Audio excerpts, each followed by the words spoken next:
There's a lot of children's books about death. That's good. Not Yep. like fun death like I was reading, but, death. Anyway, welcome to 1999, the podcast. I'm John Brooks. I'm Jenn Tisdale. And this is 99 at 25 for the weeks of February the 15th through February the 28th, 1999. And we have some pop culture milestone events. Now Jenn doesn't know what these events are because I took most of this one because Jen's been busy with other things, including her birthday, which of course occupies a great deal of time. Happy birthday! How was your birthday? Well, time? We will be hearing about it, a little bit of it. We're going to be hearing more about it soon in the next episode. But I spent it in an adorable town where the next film was shot, and boy, was it shot there. Every inch of it unchanged in the past 25 years. Mm-hmm. What I was just reminded of is that its little city motto is Berlin, the coolest town in America. And the coolest town. Coolest town in America. The coolest. Okay. And I haven't been to every town in America, but it's up there. I've been to a lot of terrible ones, so worst town in America. Right now. Some would argue that the city right next to it, Ocean City, Maryland, might be a good contender for worst town in America. Not me, though. I'm obsessed with it. And that is no bullshit. And now my person is too. So you had a runaway birthday. We had a runaway Berlin, runaway birthday. Runaway birthday. My youth just ran away, ongoing. That's been happening for quite some time. It just laced up its little sneakers and took another step. And I said, okay, it's fantastic. Mm-hmm. Just collagen and eggs in the rear view mirror. And I guess unwanted facial hair and spider veins straight ahead. That's the plan. I hope, honey, if you're listening to this, that's attractive. Yeah, it's a sign of wisdom, and wisdom is attractive. Yes, I'm told by the Greeks. Okay, so February 15th, nothing happened as far as I know. At least nothing of note. Day after Valentine's Day, everybody's got that Valentine's Day hangover. February the 16th. This is 90s noteworthy. Orenthal James Simpson's 1968 Heisman Trophy is sold for $230,000 to help settle a $33.5 million civil judgment against Simpson for the deaths of his ex-wife and her friend, Ron Goldman. I hope that helped. That's barely a dent. It is hilariously barely a dent. I'm surprised he didn't, or maybe he did. The classic move is always to immediately file for bankruptcy so that you don't have to, Alex Jones did it, Giuliani's did it or doing it. And very surprised. Instead, he just went, I'm not this guy anymore. I've done a lot of things since then. But if I'm not wrong, this is the trophy that he got arrested for trying to re-steal, right? Yes. This is what eventually landed him in, I believe, prison for something ridiculous because this woman, I think it's like 30 years or something insane like that. Maybe not 30. That doesn't sound right. But it was very clear that this judge was making up for. I think he got the maximum because and it was a woman, if memory serves, because she was like, that sentence was clearly for something else. And now he's on Twitter. What else could it be? He's on Twitter. He's talking about how much he likes Vivek Ramaswamy. It's good stuff. I know. I wish Vivek Ramaswamy had been around long enough to, as a candidate for people to point out that he got the O.J. Simpson endorsement and ask him about that during a debate. I would say that, where's the camera? Let me look to camera. I would say that hurts. Wink, wink, wink, wink, wink. Is that too much of a deep cut? I got it. Wink, wink, wink, wink. Well, it might be a deep cut if you're not as old as us, but I get that. I get it. Look it up, kids. O.J. Simpson plus Hertz. That's HERTZ. Give it a Google, and you will see a bunch of commercials where the person hosting them is very clearly a sociopath. It is. He is a cold, icy person who is who is impersonating Charm, and it is Yeah. very fucking creepy. But it was enough for a hell of a performance in Naked Gun. Really was. So for Really that, was. we forgive Really him. was. And Airplane. My All's God. forgiven. Wait, was it Airplane? No, it was Kareem Abdul-Jabbar. What's the Well, other thing he was in, though? Leslie Nielsen in Airplane though? He was. Yeah. Yeah. He was, right? Yeah. Yeah. Maybe. Yes. I Yeah, think he's the so. Don't Call Me Shirley. I don't Yeah, know. Shirley, Don't Call Oh, Me Shirley. God. He is. I'm getting all over the place. He is. Yes. It's okay. Yeah. I'm right there with you. We're on this. O.J. Simpson is in something else, though, aside from Naked Gun, right? There's something else funny. I don't know. I can only Anyways. remember Naked Gun, and again, a stellar performance. This is not a bit. He was fantastic in those. Anyway, no, he was. It was very funny. Yes, yeah, and apparently, I guess they're gonna remake those or trying to remake. Okay, but I don't want to go on a fucking tangent, but I saw another reboot today. It's oh gosh, maybe you saw it. It's probably on the Discussing Films Twitter. It doesn't matter, but there is something like, and I'm not someone who we talk about it every time, but now it's all reboots. Yeah, we're really getting all reboots, and I don't. Is it because it's cheaper just to buy the rights to an old film? Is it because they're afraid that something new won't sell, so they're trying to hit nostalgia? By they I mean like studios, yada yada. Like what is happening?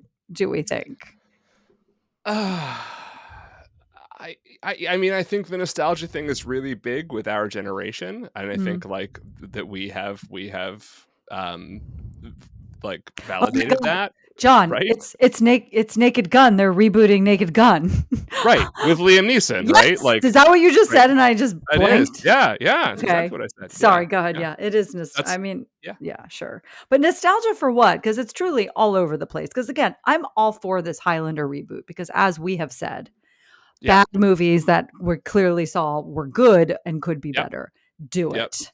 No need to remake Naked Gun. Flawless film. In fact, it birthed 2 more sequels. So that's how good they were, right? 2 and then 3. Well, I mean, the TV series Police Squad is what birthed all the films, and like then reboot that. Sure. And it's weird, like, is it because Leslie Nielsen and Liam Neeson have kind of similar names? Like, what a very strange choice. Yeah, that is strange, but he was Leslie Nielsen was also a serious actor, and in one of my favorite Creepshow, like the anthology that is Creepshow, Stephen King's, he was the one who ended up burying Ted Danson up to his head in sand until he drowned, and then they came back as a weird seaweed creepy monster. So Leslie Nielsen has range. Liam Neeson, he's been funny, but this should be interesting. Yeah, but he's not funny in the way that Leslie Nielsen is. I don't know. Anyway, like the American Psycho thing, I can kind of understand because I think there is if you make an updated version of it, I think there is a way of taking that basic template and making a critique of now. But also, I'm just fucking like film CPAC. It's the same fucking thing. Like, there's not a lot of difference, right? No. I guess one's funnier, but that's pretty much it. One more thing on reboots, and I know we got to move on, is I saw a still. I want it to be fake, but I don't think it is. I saw 2 stills from the Crow reboot, and I'm not excited. It looks like like Hot Topic. And to be fair, the original Crow sort of did too, but the soundtrack did not. But, where that was obviously like goth, this is like industrial, Skrillex is still my favorite. It's just, I hated the images I was seeing. I'm not excited. I was seeing like a shirtless Bill Skarsgård covered in very bad tattoos. And I didn't know that FKA Twigs was his love of his life. And that's fine too, but I'm concerned that we're about to get some like clubby updated weird version. Why am I concerned? I'm not concerned. Well, have you read the graphic novel? No, I am not a graphic novel person. Not on purpose. Something about the way my brain it can't do the layouts at all. It just can't. So I will say, like, the one thing that has always been sort of in the back of my mind about the Crow remake is that the one way you can justify it, and I kind of get the feeling that's what they're going for, like when they cast Bill Skarsgård, I'm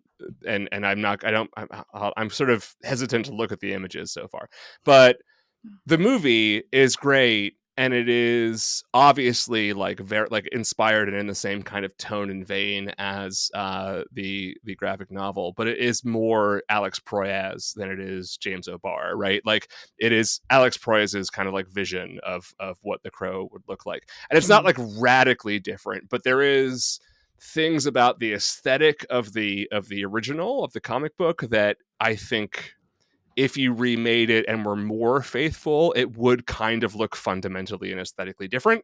And there's something to be said there. But if it's just basically a remake of of Alex Proyas' movie, then it's a waste of time. And Well, and then, if it would make more sense if it was an adaptation of a different version versus a copy of a right, copy of a copy of a copy of a copy. I don't want right. that.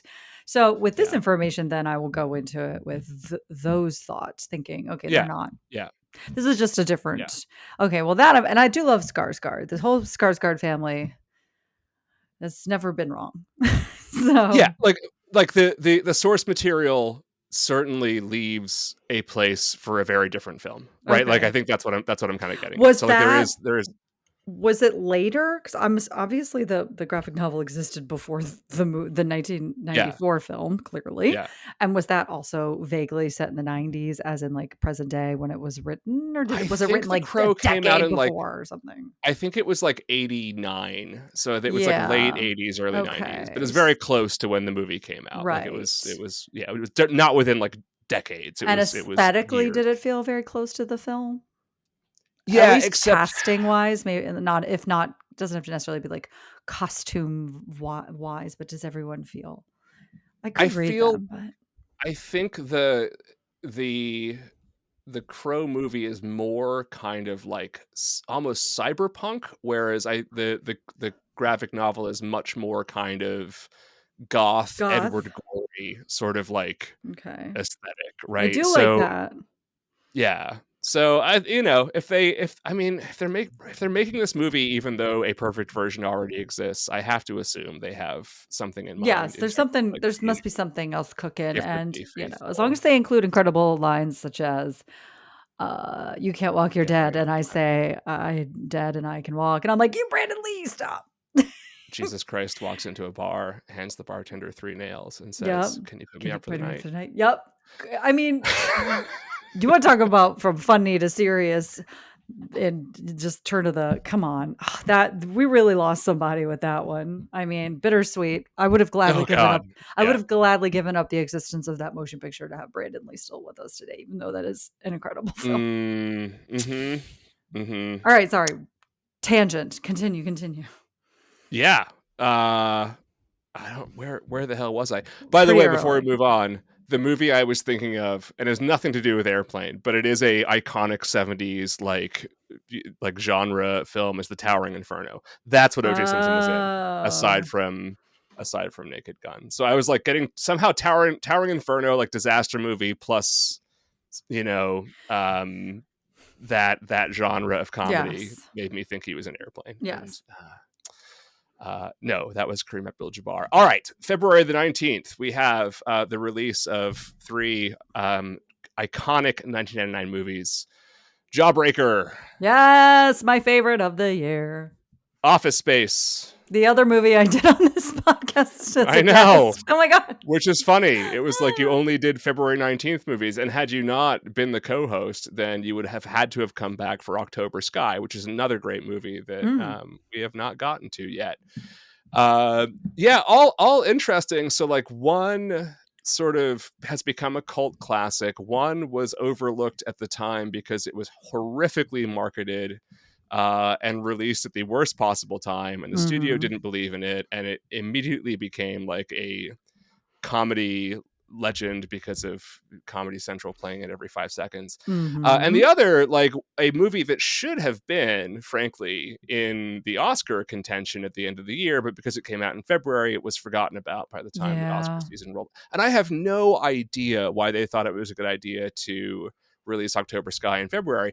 I would assume because like the biggest star in it was Laura Dern, and the other And star in it was a guy named Jake Gyllenhaal that baby nobody Jake had ever fucking Gyllenhaal. heard of before. Yeah. Um, who's brilliant in that movie. And I it's a wonder great if film. they tried to get it out because it is quite close to the end of 98-ish. And I Maybe. wonder if there was a push and then they were just like, oh, fuck it. Laura Dern, who is not by my definition, my celebrity doppelganger by many strangers in the world. I don't see it. And I know people always say that, but I don't. I've looked at her face and mine in the mirror numerous times and we have entirely different noses, but I'll take it. Take it to the bank. Mm-hmm. Do you have a celebrity person that you get? I'm usually good at this. No, I like sometimes. Okay, so I have a very funny story actually about I'm that. excited. So all right, the ones that sometimes people give me are like Ryan Reynolds and Okay. Ryan Gosling. All the I do have like Ryans. similar features in some ways. I'm like nowhere near as in good shape as those people are, nor have the like, Hollywood refined features of those people. But when I was in my 20s, I did look quite a bit like a famous person who was also like when they were younger. So like neither of us really look like the same person now, but here's the story. Okay. So I'm walking to work once, and like this was not the first time I heard somebody say this to me, right? But Okay. it was just the funniest instance of it. So I'm walking to work. I used to work at the Cathedral of St. John the Divine in New York City, and I sometimes would walk. I would take the train from where I live to like the northwest corner of Central Park and just walk up the hill to Morningside Heights. And so that was like the easiest train ride, but like the longest walk. And one morning it's like fairly early. It was like probably 7:00 in the morning or something. And there's these, I'm walking up like one of the streets. It's like a few avenue blocks away. I'm walking up one of the streets. And there's these two guys sitting outside on their stoop, and they're like smoking cigarettes or something. And they're two like pretty big, intimidating dudes, right? And they, as soon as I start like, once I like get to their block, they are just like sort of whispering to each other and like staring at me the entire time. And I'm like, well, this is kind of weird. I'm like, I can't like, I'm not gonna like turn around and like go up a different block. I'm keeping walking. I'm just kind of hoping they're like not gonna stare at me anymore. But like every time I look up, like sure enough, they are just like sort of, whispering something to each other and staring at me. And I'm like, am I about to get murdered? Like, I don't know what's going to happen here. Like, I don't have any money. So if they're trying to rob me, like, that's not going to be worth Give them it. your disc man. So yeah, I think I might have had.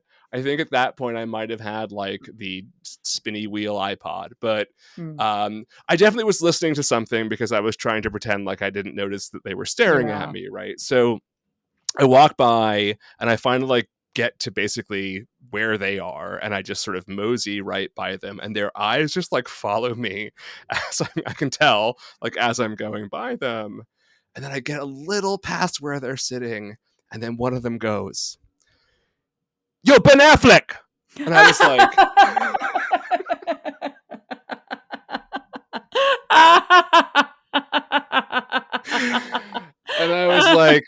I'm not Ben Affleck. Go with it. I laughed my ass off. I was like Oh. relieved, and I thought it was hilarious. And they're like, "I thought you were him," and I was like, "I'm not." Oh My my "You God. really thought you were him?" And No, you should have. I would have posed for photos. They were Signed. spending minutes discussing whether or not I was Ben Affleck, and then Sign it. one of them had decided enough. He had enough information that I definitely was Ben Affleck to yell "Yo, Ben Affleck" at me. Oh, I And their wish that you would just said disappointment yes.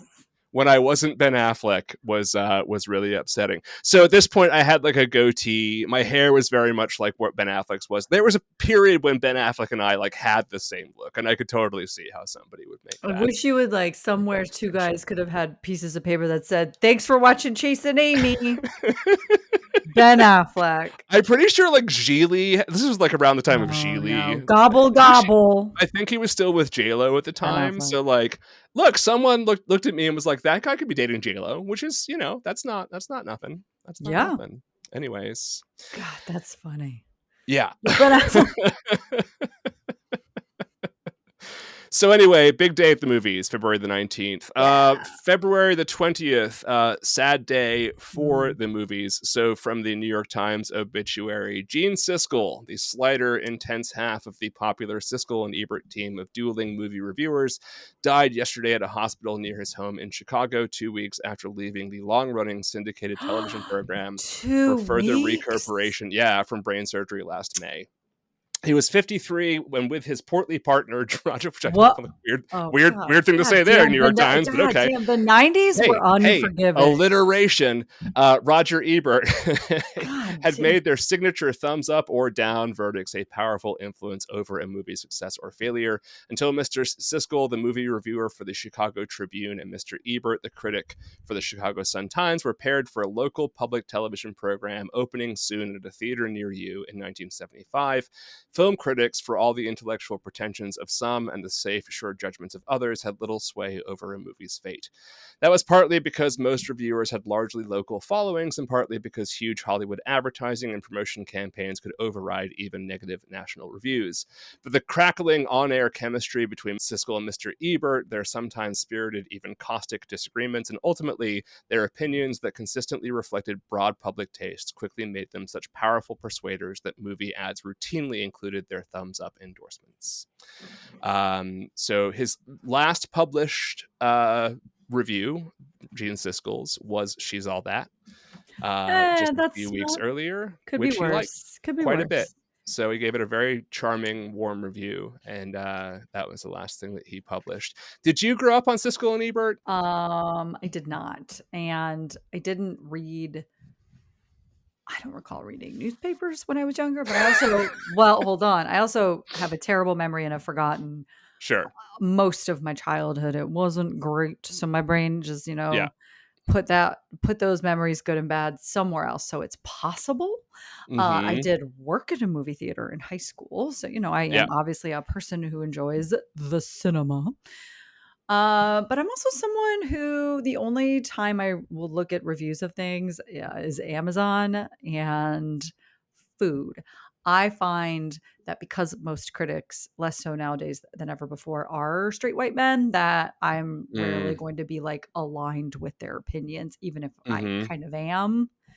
And I don't want to be that person that's like, I don't know, it's just this red shit. That's not it. But it's just like, if the large percentage of film reviewers are this one section of the population, I can't very well see them speaking for me anyway, and all Sure. something, something, something subjective, something. That was a longer answer than you Yeah. needed, but I don't think I really, I mean, Siskel and Ebert liking a movie, I don't think I really cared either way. I was always interested when one of them liked a movie, especially one that was not very well liked by other people and like had something sort of passionate to say about it. I always found that pretty charming and interesting. I think for me, what I loved about Siskel and Ebert was that it was like, because their relationship was so authentic and because like they often fought and yeah, but like and were like rivals but also like genuinely liked each other and were also colleagues. It was a very weird relationship, and it just sort of was like really cool to see that unfiltered. And the way they did the show was like they would let them just go at each other yeah, when they felt like going at each other, but they could be really like warm and charming with each other. And it just kind of reminded me of like arguing about movies with my friends, and like that's what was so appealing about it, right? It was like, it was mhm, less about the film critique, which was, I mean, I was into movies or whatever, and like that was fun, but it was more just like the sheer magic of just watching these two people who just like love movies and love arguing and like loved each other. And yeah. just like seeing it was such an institution, and it was just something that made me love movies even more. And Was it broadcast everywhere, or was it yeah, it was just like syndicated. WGN something in No, it the was a tri? syndicated show. It was on PBS at first, but then they moved to syndication, and then it was like in every market. So the show was nationwide on the weekends.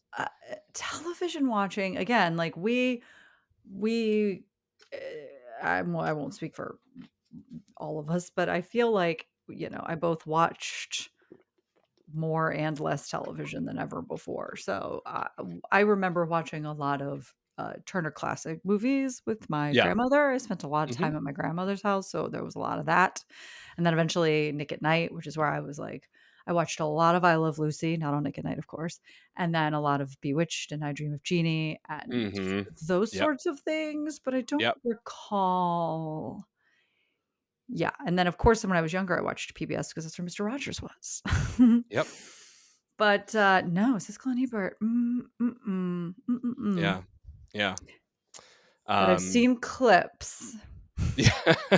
Oh, they're all on YouTube, and there's some like there's compilations of like Yeah, the biggest Siskel and Ebert fights on YouTube, and like it's so fun because they really do get like really snippy with each other. yeah, But like the reason that that works is because you know that their friendship was like very authentic, yes. and at the end of the day, like they could really fucking go at each other, and like that's great. I mean, it's just wonderful to see that. Like that's what made it revolutionary television, I think. And I think what part of like made being a film critic cool was the Mhm, idea that you could just be like a real person and have this kind of, very sort of sparring relationship with your reader, mhm. right? I mean, I started reading a lot of individual film critics that I just liked how they wrote and what they said, and I would like sometimes disagree with them, and like I always found that fun as well. I've never really sort of bound my opinion of a movie to critics' reviews. I think Yeah. critics are often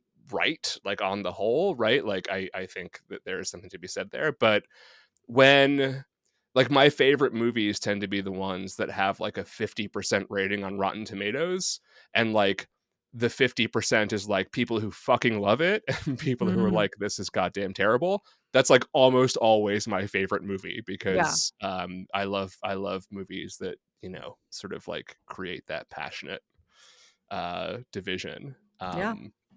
So anyhow, I highly recommend our friend Brian Raftery's Gene and Roger podcast, which is a short mini-series podcast about Roger Siskel and Ebert and how they got together and their relationship, and it's incredibly moving, and it's the only podcast so far in my life that has actually made me cry while listening to it. So Oh, wow. if you've not listened to that, go check it out. It is a wonderful story of like two really pretty awesome human beings.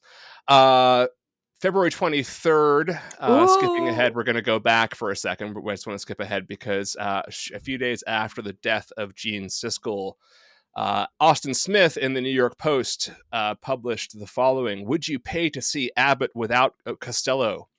Of course you wouldn't. The act was known as Abbott and Costello. Without one of them, it's no longer an act. The same thing goes for Siskel and Ebert. In the wake of Gene Siskel's death on Saturday, Roger Ebert and the show's producers have been talking about continuing without Gene.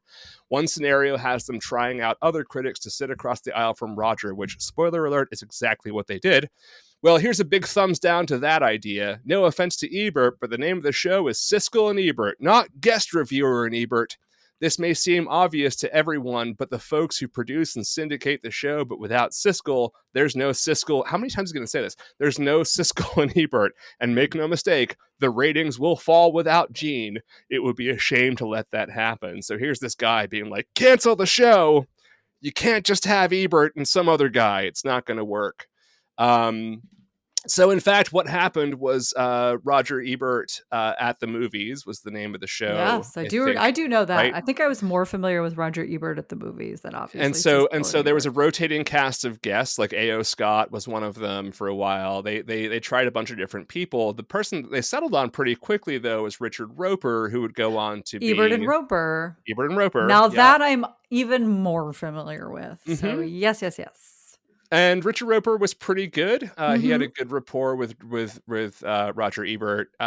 They didn't spar anywhere near as much. It didn't have the same sort of charm, but it was they had a good chemistry together. And he stayed on the show until 2008. And of course, Roger Ebert would then go on to die himself a few years after. But I thought it was really funny because this guy is basically predicting exactly what happened, Mhm. but also really mad about Sounds it. like that was written by a certain USA Today columnist who Uh-huh. shall be revealed at a later Yes, date. yes, yes, Yeah. yes. Yeah. Austin Smith. Okay, so let's see. Well, something else happened on that day, John, and a certain young lady sitting across from you on the screen turned 19 that That's day. That's right. I February couldn't tell 23rd. you. I couldn't tell you what I did because I just got to Los Angeles and I knew no one. And I was living in a weird hostel, but I'm sure I had a Did great you time. know? Did you know your 19th birthday was a banger day for music? And then we'll get to God, that in I a thought you were gonna second. say for But death. So I was like, probably. no, I No, don't what really else? have, aside from Siskel, I don't really have any death here. But February 23rd, we got two things of note. British TV drama Queer as Folk, written by Russell T Davies, Mm. starring Aidan Gillen, Greg Kelly, and Charlie Hunnam of the motorcycle gang fame. What's the name of that fucking show? Hells or something or Sons. Sons of Anarchy. Sons of Anarchy. That's the one. I'm cool. Premieres on Channel 4. Groundbreaking LGBTQ plus representation on ye old television. And this is, I think, before the L word. This is like Yeah, really but wasn't there what was the other show that was here with Ellen. no, oh god, it was a straight comic from the 90s and he had the soul patch and it was the gay show from the 90s. I think it was on show. Oh, Hal Sparks. Oh my god, the way that the Oh. way that I No, but Hal Sparks was the American Queer as that's Folk. what I'm saying. So that's what that was. That's Yeah. what I thought. Okay, yeah. So the American Yes. Queer as Folk I watched. Okay, so Queer as Folk UK was the original, Thank and the you. American one was I the did remake. watch So the yes, I it mean, was. obviously Channel 4 wasn't available to us. We did not have No. so I got to watch the American version. So, yeah, Yes, it was quite it groundbreaking. was. Um, so in music, so we have first of all TLC's Fan Mail, Mm-mm. Sleater Kinney's The Hot Rock, and The Roots' Things Fall Apart all come out on the same day, February 23rd. 1999, but even more so, hip hop artist Eminem releases his first major record album, the Slim Shady LP, God. which won the Grammy for rap album in 2000, and was gajolty millions, lots of platinums, many Big. platinums, Very, very big. multi platinum, very very big. Multi-pass. Lilu Uh, Dallas. my my name is the single from Slim Shady LP was released a month earlier and was all over the place and absolutely huge. But this album was one of the albums of Yeah. 1999, and maybe not even as big as his next album. Would end up being the Marshall Mathers LP. Mhm. But yeah, boy. So I did the math and realized that like the Slim Shady LP is so the Slim Shady LP is now as old as Jolene was when the Slim Shady LP came out. So that puts it into perspective. Oh. Rap is officially 50 years old now. So Oh. this was the midway point Oh, of rap. no. No, no, no, no, no, no, no, no, no, no. Yeah. This is awful feeling. What was your relationship with Eminem in 99? I mean, I think I had the standard again, my time in Los Angeles was very strange. Yeah. So, I didn't, have a television, and the one I did just had, like, a VCR attached to it. Like I said, watched that Wayne's World VHS tape every day. Didn't really listen to music on the radio because I was it sounds like I'm about to be like, "I was always out with my friends. I was so busy." But I was always out with people. It was 1999. That's what you did. You left your house a lot. So, I listened to it when it perchance came on the radio and it was at a weird Mm-hmm. club, uh, Mm-hmm. and that's that. But it was everywhere those things tended to be when the radio terrestrial radio was a Yeah. thing still. You just heard it, snatches in the breeze, out of car windows, out of shops, just somewhere. That was my Yeah. relationship. My Name Is didn't do a ton for me. I thought it was a little silly, but I definitely could see where the talent was, and Mhm. that like Eminem was obviously a new talent. I was much more impressed with like Stan, Yes. and the way that like Dido played. That was really interesting. The idea of like using a contemporaneous song as like a sample, I thought was really cool. That there's like that song came out within like months Mhm. of Stan. So instead of like going back well into the archives as rappers had often done, like Eminem and Dre were using like very Yeah. contemporary stuff, which was a really interesting approach.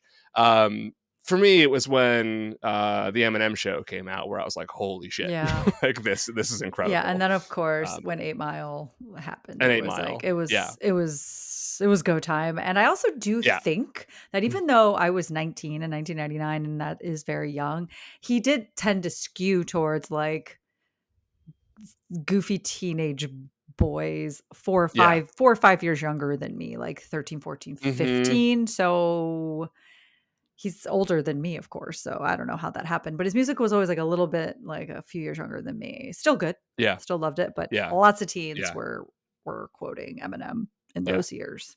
Rightfully so. Hmm. Hmm. Yeah, and I think he had a lot of I think a lot of the immaturity of the earlier stuff was that there was a lot of like really shitty music that he was sort of lampooning, Yeah. but then also kind of like weirdly fitting into at the same time. Like a lot of he would shit on things like Limp Bizkit, but also like the kids who listen to Limp Bizkit also listen to Eminem for sure. Yeah. So it was a They little bit were of a not weird listening like. to Moby. So that was fine. Fine. The Eminem's feelings about Moby were fine by them. Only Natalie Portman was listening to Moby Honey, at the not time. sounds like not by choice sometimes. I don't know. That was not great for her. Boy, that's a weird story. All right. Anyway, February the 24th, the 41st annual Grammy Awards uh happen, and the two big winners of the night were the song that would never go away in 1998, My Heart Will Go On, love theme from Titanic, which won 8 million awards, and the other big winner is Lauryn Hill. In this education of Mm. Lauryn Hill, Lauryn Hill becomes the first female artist to win 5 Grammys in a single night. Now that album I That is, listened to on heavy yeah, rotation. yeah, that album's Heavy, amazing. heavy, heavy. That one. Yeah, Yes. there are 3 good Fugees album. The first Fugees album, Lauryn Hill's album, Yep. and Wyclef's That's album, The correct. Carnival. That's correct. That's If they ever do some sort of like we've released these vinyls, this yeah, vinyl set, I'd be like, yeah, put them all in there because that's what I wanted. I don't want any other those 3 Fugees. albums. Yep, Those are the 3 that's albums right. that matter to me. Yeah. Incredible. And unfortunately, she did, like a lot of people, something taxes, something taxes. I can't. Yeah, yes, something taxes, whereas Wyclef is like something Flutes. grifting all of Haiti. He's not playing the Not flute. good. Who am I thinking of? Not Oh listening. no, Maybe. that's Who's not playing the Wyclef. flute? That's Andre 3000. Thank you so much. That's Same Outkast. era. Yeah, Sorry. same era. Sorry. Same era. Sorry, everybody. Same Different era. guy. No, Wyclef is a bad fucking person. Like, is a really bad person. But Lauryn Hill is just sort of misguided, Miseducated. you might say. Yeah. And Wyclef will And be like gone. Praz is also a little bit of a grifter, but like he's the least grifty just- of them, but also the least talented. Just quietly So, you know, somewhere. We don't know where. there is that. Gone till November. Superstar's a banger. That's a good song. That's Praz. Hmm. But yes, the podcast Fraudsters did a 3-part series on each of the Fugees, and boy, woof. It is yikes. Yeah. They interesting stuff. But love Lauryn Hill's music, and that album is amazing. So the Grammys actually got something right that year for a change, which is pretty uncommon. February 25th. Back to British television. British chef Gordon Ramsay comes to prominence, appearing in the TV documentary Boiling Point, detailing the opening of restaurant Gordon Ramsay. So this is when the Gordon Ramsay is the guy who does the chef things on your television. The 25 years of that begins. Happy to see it. Happy to see it. I love Gordon Ramsay. I love watching him. He's the best. He is the best. Yeah. I love the British versions of his shows too, because they're just so much more like stripped down. Yep. Like he's doing a lot less of the character, which I always kind of appreciate. I like the character because he's Gordon not being Ramsay. produced by psychotic American television reality show assholes. He gets to just be himself. Yeah. The English version of Kitchen Nightmares is just like really charming and weird and profane and great. Is there a different English word for kitchen? Do they still say No. kitchen? Yeah. I was gonna give it a British twist, like cookery, buffoonery. The cookery buffoonery. No, I think don't know. it's been kitchen since like the Middle Ages.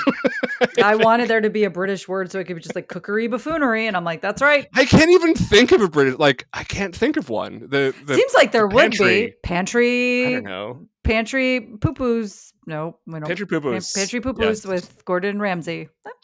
That's. Are you listening out there, Channel 4 or BBC? Yeah. Pantry poo-poos. Got to reboot. Liam Neeson playing Gordon Ramsay. God, yes. I've got Poo-poos. a specific set of skillets. So sorry. Sorry. Oh, February the 26th, we got 4 movies that came out of note. Just the Ticket, starring Andy McDowell and Andy Garcia. The Andes. Andy to Andy. Somebody said, "Get me the Andes," and they didn't mean the mountains. Andes for this one. They didn't mean the mountains. This isn't alive. The tagline for that is, "There's 2 Andes, but no script." Oh, Just the Ticket. Yeah, it's a bad movie. But I mean, 2 people with charm to spare, especially 25 years ago, and worth it just to watch them be on screen for a couple hours. True. I've never even heard of this picture. Did you cover it already? Should we do it? No, we have not. We have not covered it. We could. Is it a rom-com? Is it a rommy-commy? It's a romance. It's less commie. It's kind of commie. It's rommy. Anyways, Gary Marshall's other movie of the year, The Other Sister, of which I'm about to read something. Golly. No, hold that. Just hold it. Hold it. Yes, I know. We should do that, I think, let's do that right after we do, Girl Interrupted. I think that'd be a good double palate cleanser. The Nicolas Cage snuff film 8mm. Yeah. February 26th. And the most ridiculous and just mind-blowingly, we talked about the stupidness of the release date of October Sky. February 26th, 200 Cigarettes, a movie about New Year's fucking Eve. I don't get it. Something went wrong. Wrong. I love that movie. Yeah.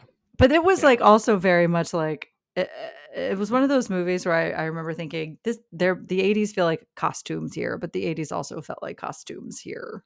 Wasn't it set in the 80s? Yeah. It was set in the 80s, right? It was. Okay. Yeah, it was. Yeah. But it was like an early ensemble cast where you're like, oh, I've got to get in this because every single 1999 actor is in this motion picture and up and coming. And then weirdly, Martha Plimpton. Maybe Martha Plimpton is like the star. Yeah. She's like this. It's her party, and no one's coming to. Mm-hmm. Yeah. I think both Afflecks. Maybe at least the Casey's definitely in it. I feel like it's both. I don't know.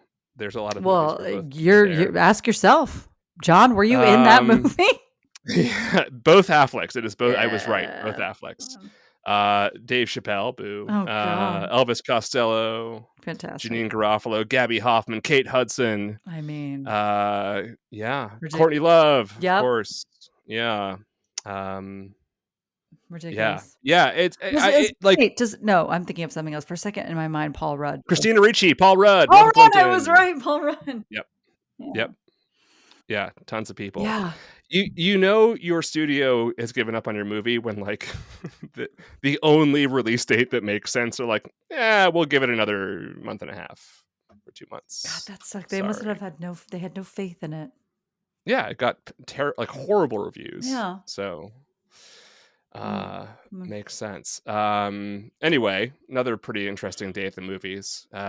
We have not covered most of those movies.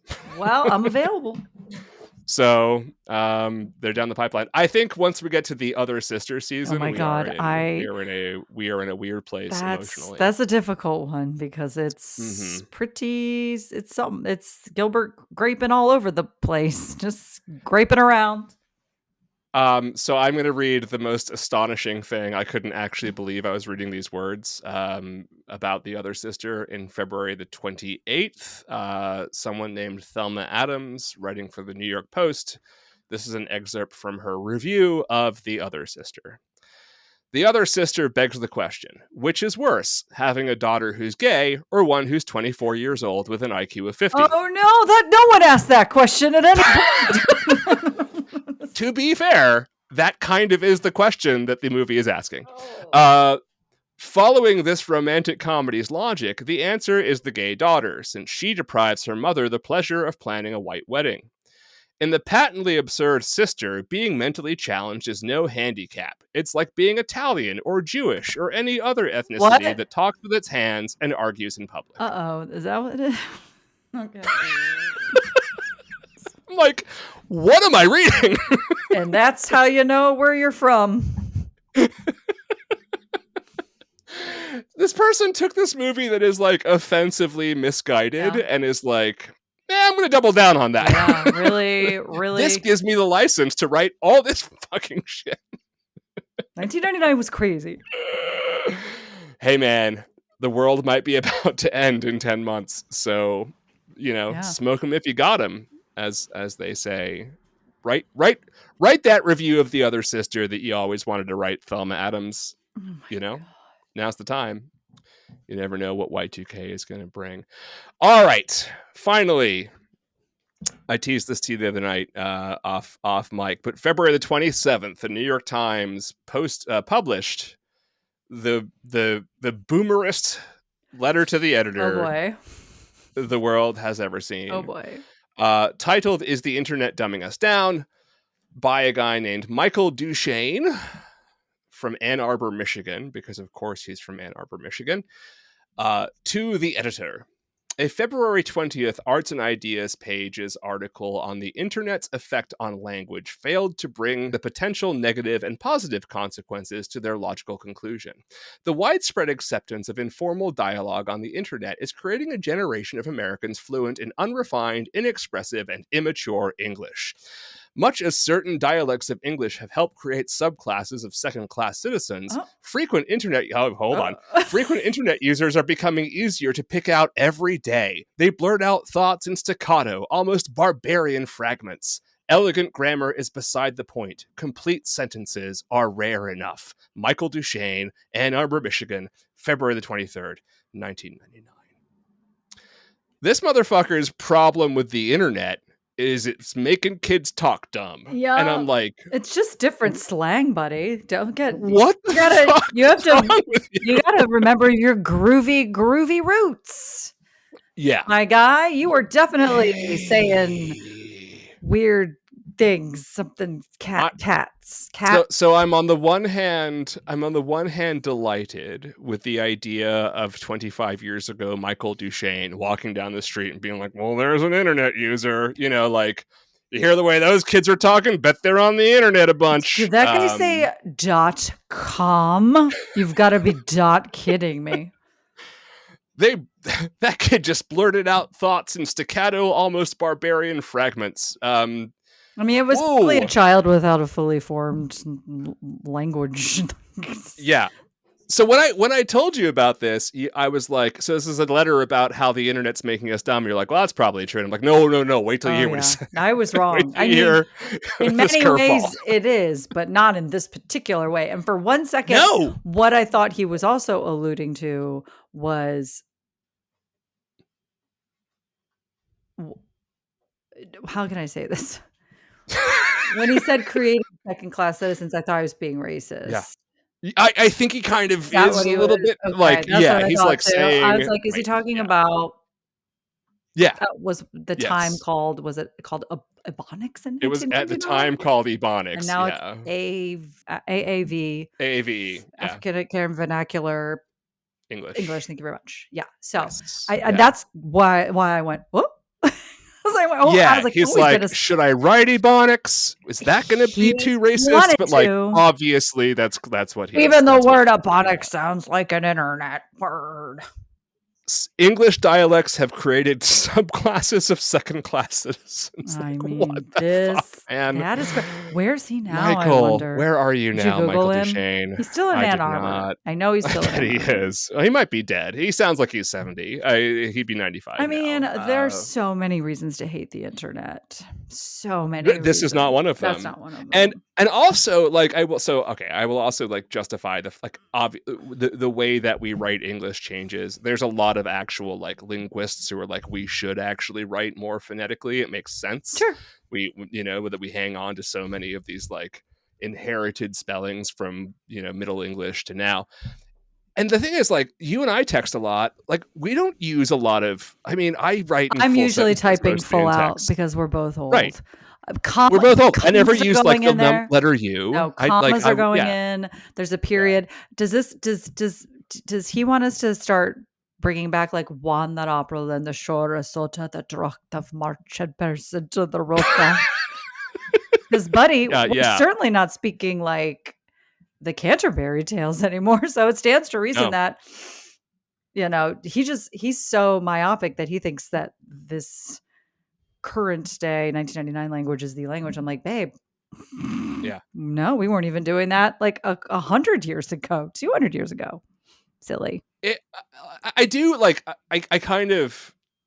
I think at a certain point, I was also thinking like, oh, we may be heading to a point where like text language is becoming acceptable. Like, there was a time when it's sort of come and gone now, but like a lot of my students didn't understand the difference between like text language and written language, and like they would in a paper write like the letter U for the word U. No, that's now that I'm.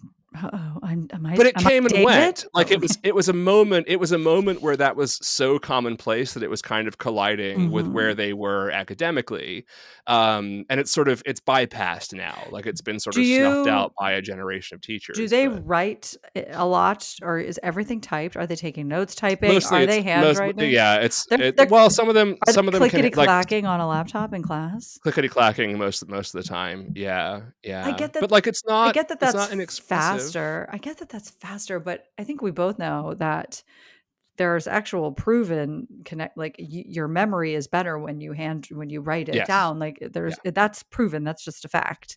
So I'm very interested in this idea that at the very least, like kids aren't handwriting notes anymore. Are we worried about? I know we're not worried about carpal tunnel. I know that. I do in all my classes. I have always some handwriting port. Like there are assignments that like are handwritten. Because I really think about how beautiful my grandmother and my mother's handwriting is, and mine's okay. Mine's good. Yeah, mine's great. But moving forward, I'm like, I got to get my eyes on some modern day handwriting and see like just what's going on. And maybe we talked about this already. I can't stop thinking about how they don't teach cursive anymore, and that they don't know how to read cursive. They just don't. They don't. It's mind blowing. But it's not necessary. I mean, cursive was utilitarian, and now it's not. It was never something that was done because it was lovely. It was done because it was utilitarian. I understand that, but now it's beautiful, like calligraphy. I know, yes. Yeah, or like vinyl records. They're not even teaching them like, okay, fine, we're not going to teach you the whole alphabet. Here's how you can sign your specific name. Sure. Because not everything's going to be a digital. At some point, you're going to need a signature somewhere. I don't know. Yeah. Anyway, that's true. So I guess I'm going to write a letter to some editor about cursive. I don't know. You never think you're going to become your parents or whatever. Not that my mother complains about things, but there are things where I'm like, fucking kids are dumb. They're so stupid. Their thoughts are wrong, and what they're saying is silly. I think what I find, aside from the dickishness of this letter and a lot of the like, well, that's not a thing that's ever happened to you, where he's like, I can just hear the internet users around. Like, no one's ever said that. That's not a thing. Not I think if what you is never leave your house, David, which I'm sure you don't. Michael. Oh, is it? Who's David? Yeah. Doesn't I have no matter. idea, but I don't know. But I think what's most interesting is like what he is most afraid of, this idea of like unrefined, inexpressive, and immature. Like, I don't find that at all. Like I it's different English, but it's as expressive, right? Like, ROFL, whatever, man. It's still. I'm siding expressive. I'm siding with Michael on this one. Really? Yeah, I kind of am. You think the language is less expressive now? I do. Really? I think it's only because of what I'm used to and the time I grew up in, which was not that long ago, everybody. But, you know, I don't want somebody to, like, say out loud to me ROFL. I'm like, "Why?" Usually you're doing that to save yourself. Oh, no, no, no. Yeah, saying it out loud is just, I mean, there's like an irony to But saying it out loud, sure, but in terms but of like the people written are part of it. bringing some things into, and I'm like, "Don't do that." Like, there's a Yeah, reason why it lives in your phone, because you don't wanna type out rolling out, right. but I don't want it to get ridiculous so that I do feel like I'm just, like, hanging out with TikToks. That gives me anxiety. I am sort of, I'd love to hear like what a linguist thinks about this, but I am sort of really fascinated by the way, like the extent that certain generations of people can express themselves through emojis. And like I don't mean that sarcastically. Like it's pretty amazing to me that like someone can like write a sentence in emojis, and I'm like, that's kind of cool. Like Those you are are neat. skipping a whole bunch of, right? Like it's It's like a it's puzzle. getting, It requires a bit yeah, of puzzling out. yeah. Now, on the other side of that, like if an older person, older than me, uses an emoji, I go, "Oh, what are you doing?" I don't use emojis except like I use the occasionally. faces and the hearts, I and that's I it. like to use the melting guy. This is The me, melting guy. I like the or melting the guy. upside down, like, I guess we, The or upside down guy's great. and then I like sunglasses. him. Yes. But Because the upside down guy just says he everything just that he you can't possibly put really, in words. or if I'm being like really It's if I'm really being shitty to somebody, and yeah. like every once in a while I will say something to a stranger on the internet. I don't want to. It's usually around my period. And I say something Mhm. shitty, and I'll end it with the you know, blowing kiss heart thing. Like I'm like, Yeah. "Wink, Oh, wink." that's And they don't like yeah. that, and that's why I do it. No, that's sharp. And then you just Yeah, don't respond as you watch them. You're getting notification, you're like, "No, no." I limit myself to the faces and the hearts and the thumbs ups, and that's pretty much as far as I go. I'm not in eggplant town, you know. No, no, that's very silly, or like That's a a whole. peach. That stuff. God, we sound old. I sound old. I'm happy to it. Happy to be old. Yeah. Hey, Happy to be old. Yep. And what I was gonna say 14 hours ago was, I don't know where Siskel's buried, but do you think he has a thumbs up? It just says birth, thumbs up, death, thumbs down. Wait, where who's buried? Siskel. This is a joke I thought of an hour ago that I hoped his headstone was like birth, thumbs up, death, thumbs down. I used to jokingly say that next to my death date, I was going to write the words or birth date felt cute, death date deleted later. Yeah, or I'm going to be one of those people that puts a whole recipe on their headstone like they used to do, and like you can do that. You'll find like recipes with full on headstone, like full on recipes And like carved into them. what war you died in. Just my own Let's personal see. one, probably. One I've Yeah. created for myself, undoubtedly. It seems like his grave, or maybe even Roger Ebert's, unless they were, of course, cremated and are living in a house somewhere, like, would be a Yeah. place that they would want people to be able to visit, because I do feel like people would want to Yeah. visit their graves. Mm-hmm. And there Mm-hmm. are in the Chicago area. Maybe he's not from there. He has a very simple like gravestone that just says "loving husband and treasured soul, devoted father, brother, and son," and it's got a Star of David on it and something in Hebrew. Okay. Well, But I yeah, guess, yeah. and it says, "Blessed is one who lived with a good name." So there you go. Okay. But I can't find Roger Ebert's gravestone, so I can't tell you what's on that. Hmm. Maybe he doesn't have one. Maybe he was shot into space. Yeah. Which seems like something that Roger Ebert would like. The aliens would be, they're like, "What's on this album and what's in this box?" Yeah. You're welcome. Ooh, 2 thumbs up. Hey, that's fantastic. Yeah. What's this? What's going Mm. on here? All right, that's it. We are through the month of February, and Yes. heading into March. I'm ready. I'm ready too. Go listen to Eminem. Yep. And go watch October Sky, and we'll be back shortly with Runaway Bride. Never coming back. Run away out of something. They really should have done like redone the lyrics of that and done like a wedding themed version. It would have been so good for Collective Soul to have They were still their doing it one then, hit. because they were big in Yeah, '98. nobody was listening. Winona Ryder probably was. She That's and David true. Perner dated. That's true. And then Claire Danes was in that one video of the other song that was pretty big, but Mhm. not Runaway.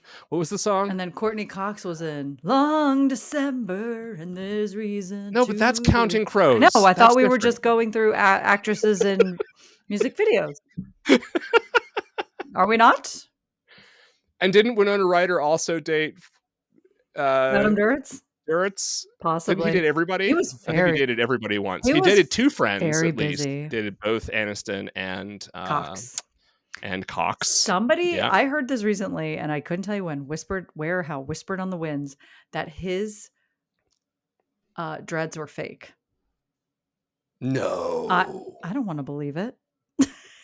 Not. I will say Yeah. that he is the interview subject on an episode about, I think it's The Dark Side of the 90s on Hulu. I can't remember, but it's about the Viper Room, where he would occasionally bartend.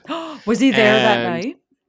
I think he was. Ooh. But Adam, they don't really tell you who he is when he's the talking head at the beginning, and you're like, who's this fat old Jewish guy? And then he's like, so I was in a band called Counting Crows. I'm like, what the? I mean, say it like that. Do you think the producer was like, he looks like a dude from Chicago that was just talking about the Viper Room for some reason, and he's like, I'm the guy from Counting Crows. I'm like, you the fuck are not the guy from Counting Crows. No. That's not the true. Producers were like, so Adam, you look a little different. No judgment. Yeah. No judgment. Yeah. But at some point, we would like you to say, I was in Counting Crows. And, just casually. Doesn't have to be. Picture me with weird facial hair and a bunch of. Picture me dreads. balls deep and two friends. Yeah. I know what the Soul Asylum song is now. The Claire Danes one. It's the she starts wondering what it's like to be just like anyone and like it. You know that song? Yes. That's the one. Yeah. That's the one where Claire Danes is in the video. God. Anyways, took me that long to get to the other Soul Asylum song that I know. Worth it. So there you go. It was worth it. It was worth it. But Coda, final note here, Adam Duritz seems to be doing well, which is good. So he seems like significantly happier and more emotionally stable than he had been in the past. So good. He talks a lot about his mental health struggles in that episode. So I'm sure hanging out with fucking Johnny Depp and a bunch of cocaine. That'll do it. Not great. That'll do it. So anyways, remember the time that Johnny Depp killed River Phoenix? I certainly do, John. Fuck that guy. Honestly, yes, for many reasons now. Yep. Good actor, though. Anyways, this is what it happens a lot. We'll be back shortly. Talk to you soon. And she starts wondering what it's like to be liked by everyone and like everyone be just like anyone who just wants to be so just like anyone. She reaches through the darkness, her fingers touch the porcelain sink.